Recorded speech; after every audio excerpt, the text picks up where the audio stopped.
Hi, I'm Tamara Kandaker, and you're listening to the Decibel from the Globe and Mail. So on July 16th, Ontario moved into stage 3 of its reopening. And for restaurants who've survived the pandemic by serving takeout and on patios, this was good news. It meant that indoor dining was an option again, with some restrictions. And then I thought maybe it would be really nice to reopen our bar. Bar seating has been one of the sort of integral components to our business, and we have several internationally acclaimed bartenders working with us. And it would be nice to get some diners in front of them again and some of our regulars back, and just would feel really, really good. That's Jacob Wharton-Shukster. He's the owner of Chanticleer Restaurant and restaurant Le Phénix in Toronto, and we talked to him on Friday morning on Le Phénix's patio. Jacob thought because of the COVID risk that comes with indoor dining, it would be a good idea to require proof of vaccination from diners if they wanted to sit at the bar. And when someone asked on Twitter if any restaurants were going to do this, he made his plans public. And I posted a reply saying, yeah, I think we're going to require vaccination for the 6 seats at the bar, lots of distance and lots of fresh air, and we'll roll that out in a few weeks.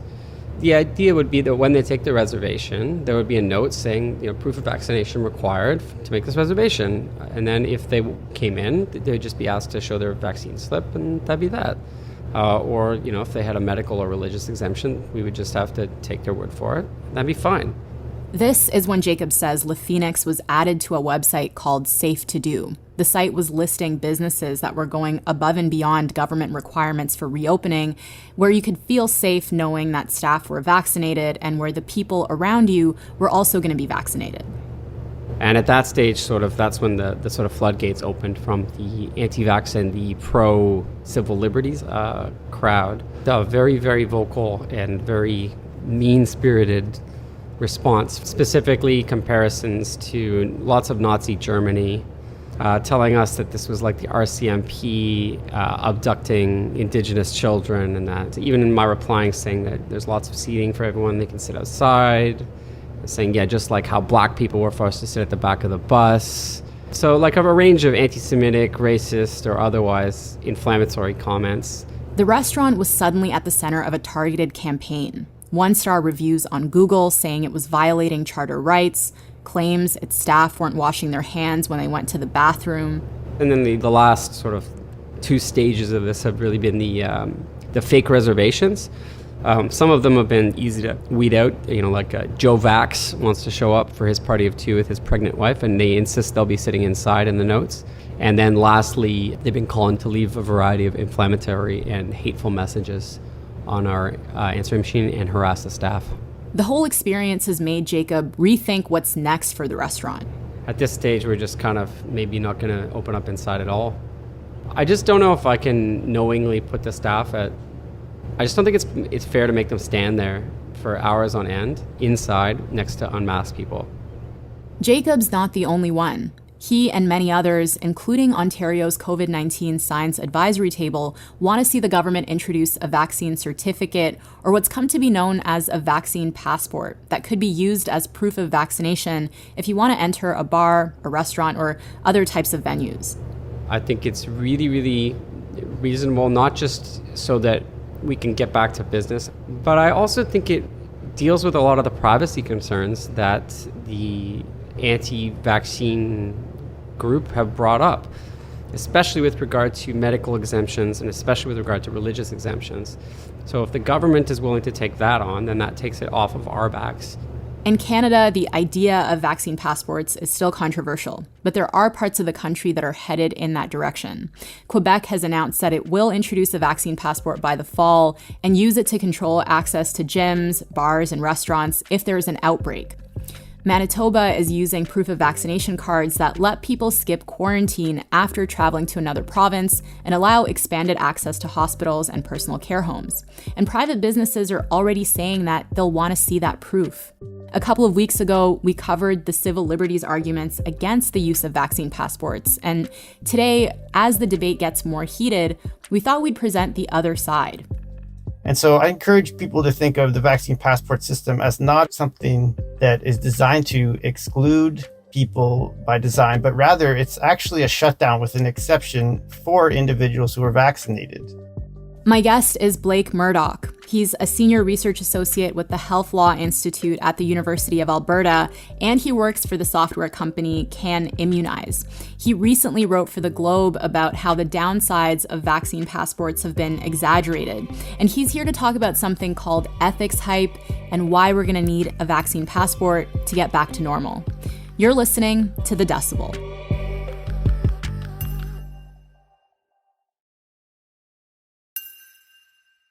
Hey, Blake, thank you so much for doing this. Yeah, thanks for having me. I appreciate it. So you wrote this piece for The Globe saying that the arguments that various experts have been making against the use of vaccine passports exaggerate the risks that come along with them. So tell me, first of all, about your motivation to write the piece. Yeah, I had both personal and professional motivations.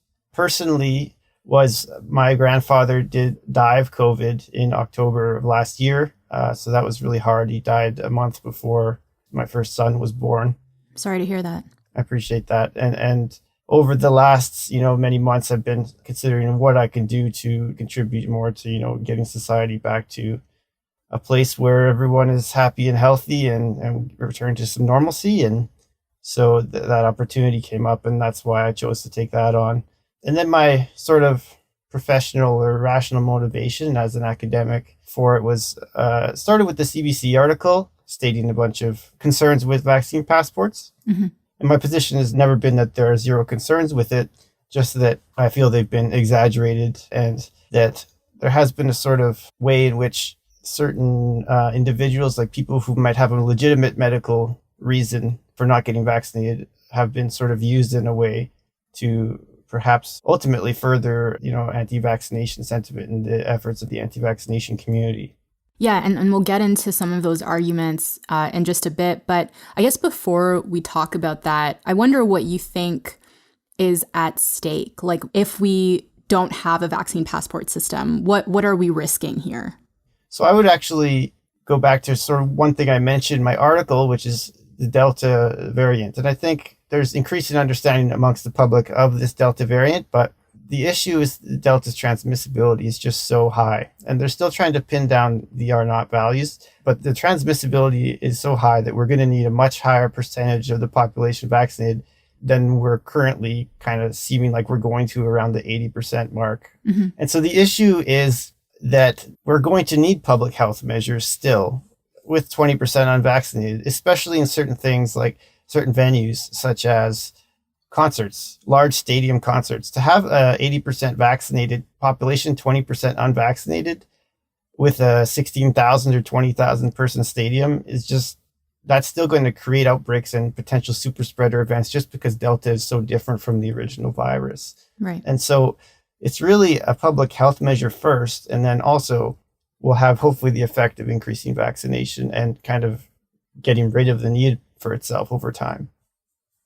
So a few weeks ago, we actually had Kara Zwiebel from the Canadian Civil Liberties Association on the show, and she was saying that vaccination rates were so high in Canada and that we didn't have high levels of hesitancy in this country. So she felt like at this point, vaccine passports to encourage vaccination weren't really necessary. And I wonder what you make of that. The scientific reality continues to evolve, so I wouldn't judge her knowledge of the science based on even 2 weeks ago. But some of the modeling that I've seen indicates we could need, in order to achieve herd immunity, somewhere in the range of 99% even of the population fully vaccinated. So in lieu of that, we're going to need public health measures. And so I encourage people to think of the vaccine passport system as not something that is designed to exclude people by design, but rather it's actually a shutdown with an exception for individuals who are vaccinated. And this is to allow, businesses and other individuals who are employed within certain industries to actually continue to run and have economic and safe life. What does the research actually say about how effective vaccine passports are in encouraging people to get vaccinated? Right. So one of the arguments that has been stated is we don't have any evidence that this works for increasing vaccination. And to that, I say, first of all, that, it's primarily actually a public health measure to stop people from getting sick and dying. So to just treat it as if it's only a vaccination incentive is incorrect. But when it comes to that, we have, several meta-analyses. So studies of all the studies that have been done, for example, around children's vaccination requirements for school, which are similar, not exactly the same, of course, but that data indicates a strong correlation with the increase in vaccination rates when those sorts of mandates are put in place.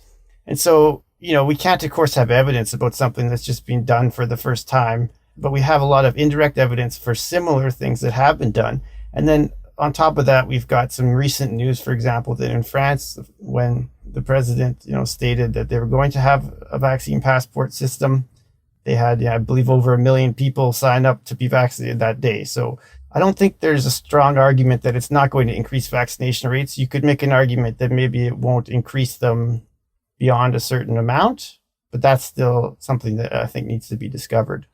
There are people, though, who don't want anyone having access to their private health information because they're worried about potential surveillance and how this information could be used. So this is what civil liberties advocates and privacy commissioners in Canada have been raising the alarm about. And you're also a privacy researcher, so I wonder how concerned you are about that. I think the privacy commissioners and ombudsman's reports were very helpful, and they provide a lot of things to take into account when looking about how to protect privacy in the context of these. We already have the full and complete mechanism for total surveillance in place for anyone who owns a cell phone, basically in the entire world, especially in Canada specifically. And so, that doesn't mean that there couldn't be surveillance in this regard, but that just furthers the need to not have it in the hands of private actors who are known to collect data in illegal ways sometimes and sell it, and instead to have it in the hands of government where they could control the entire process. And if the private company has to download a government app, that doesn't store anything on their device to scan a QR code that you've received from the government, that doesn't actually necessarily even allow them to store anything.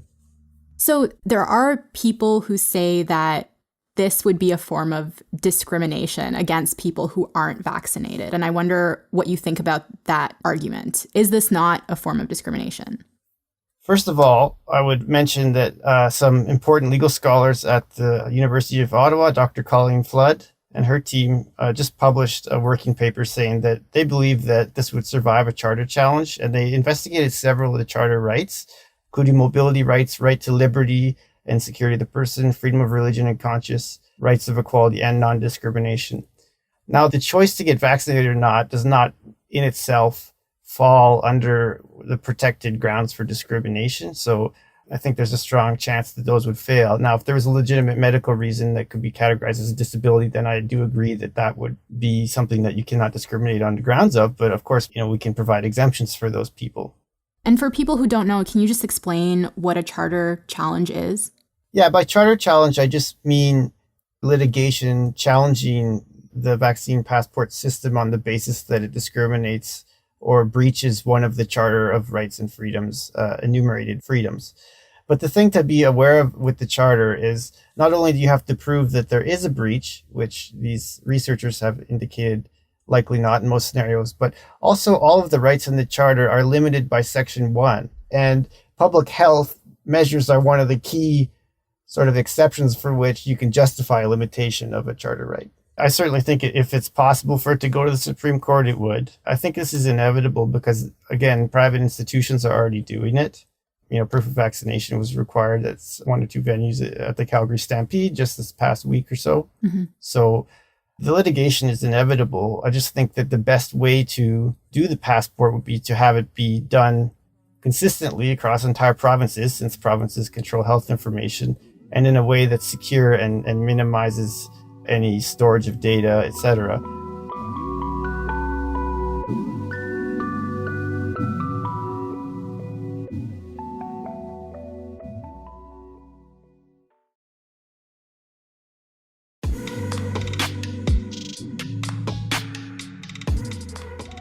There is this fear that having a vaccine passport system could create a two-tiered society, or Doug Ford said, I think, he doesn't want to see a split society where some people have privileges that other people don't through no fault of their own. And what do you say to that?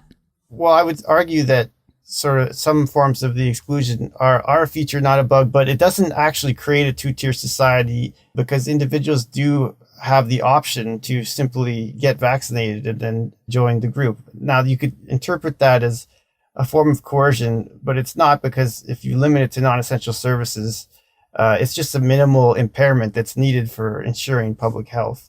I reject the notion that it creates a two-tier society, because that implies that there's something immutable about anti-vaxxers that they have no control over, for example, that they can't change and they're stuck in this caste system. That's just simply not true.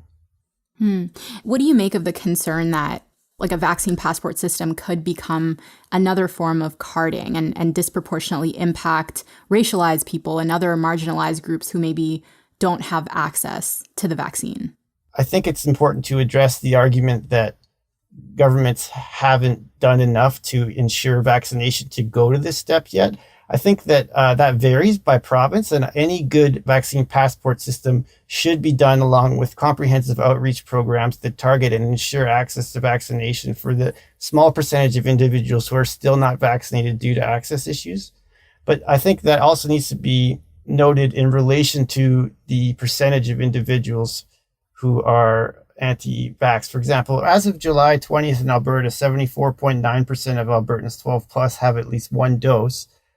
But according to the really recent Angus Reid survey, 22% are hesitant or against vaccination. So we've only got, essentially a 3% gap, which would, if these numbers are accurate, which would indicate the access issues. And then the rest would be hesitancy and anti-vaccination. I definitely strongly believe and have raised before that racialized, marginalized, and poor individuals need to have protections in place in order to not have this occur. And I think that perhaps, controlling the access, preventing sort of law enforcement from easily having access to this and having it all run through government apps would be ideal. Now, I realize there's risks that can occur with enforcement in that scenario, but the public health needs to be weighed against all these things. And on that note, I think racialized and marginalized people have been disproportionately hurt and killed in this pandemic.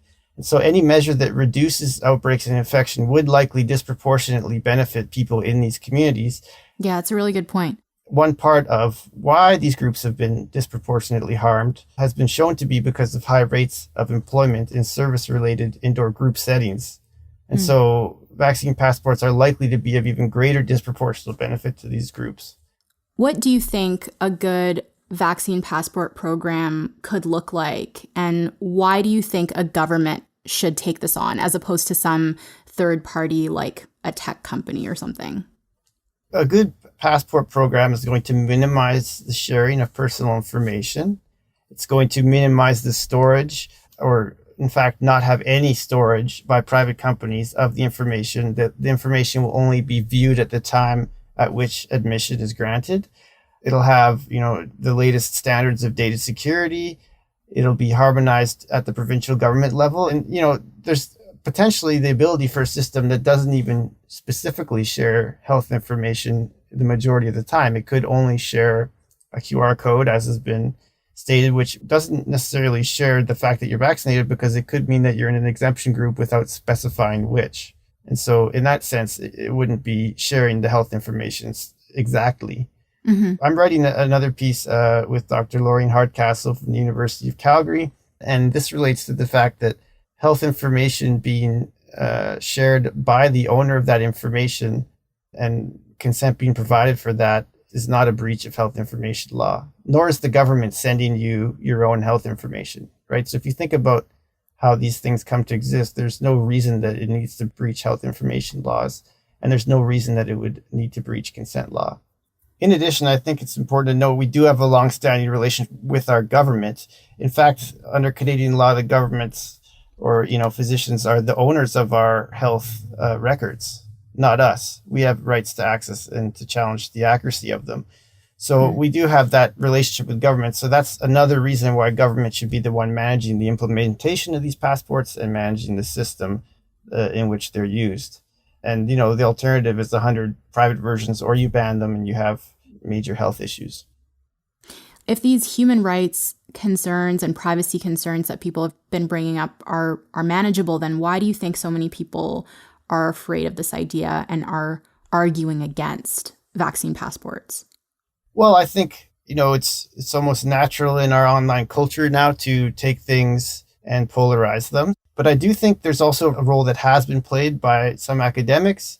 And at the Health Law Institute, we've published about the idea of ethics hype before. Mm-hmm. That relates to the idea that people working in the field of bioethics or other forms of ethics can, because of the sort of nature of their position, the need to further their career, publish, and sort of the pipeline, I suppose, of academia can lead to the discovery of sort of new ethical issues, which then to receive more attention, they can be made out to be bigger than they are. And then that can also get picked up by the media that loves controversy, of course, and other scientific channels and be made into very large issues.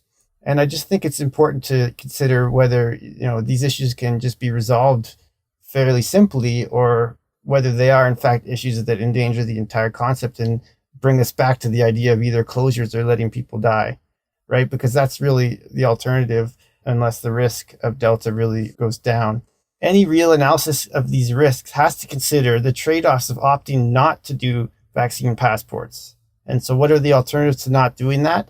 And with the fact that, for example, Alberta is fully reopened, we're already seeing positivities going up again, and Delta's starting to take over. So really, I think it's important not to sort of paint issues that can be dealt with as intractable, but rather try to address them because, you have to look at what's the cost of not doing this.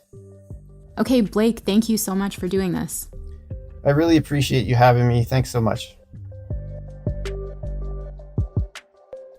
All right, that's it for today. I'm Tamara Kandaker. Our producers are Madeline White and Kasia Mihailovich. David Crosby edits the show. Angela Pacenza is our executive editor. Thank you so much to Blake Murdoch at the Health Law Institute of the University of Alberta and to Jacob Wharton-Shukster, the restaurant owner you heard at the beginning of this episode.